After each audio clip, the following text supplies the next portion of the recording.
sasahurin ng amo ko ngayong buwan. Kasi may nabasag na pinggan. Pero kasalanan yun ng anak niyang makulit na walang pinapakinggan. Gusto ko siya kausapin, kaso baka hindi lang akong intindihan ang sabi ng isa nating kababayan.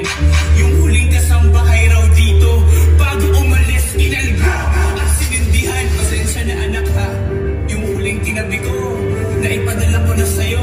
Kasi diba, may kailangan kong bayaran, na kailangan mo ng agaran. Nag-iwala ko sa'yo anak, mahal kita. Mamatay man ako sa ibang bansa, ang mahalaga, mabuhay lang kita. Sandaling katahimikan para sa mga OFW na nagsakripisyo, namatay at hanggang ngayon ay inaabuso. Uuwi sa Pinas, mukha ay planchado, na ng paso, pasa niya sa braso, kulang ang pasweldo, himas sa masiselang parte, sabay tago ng pasaporte.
Mami, bilhin mo ko ng bagong sapatos. Ayoko nang pinadala mo sa'kin ang daling malakos. Mami, bilhin mo ko ng bagong damit.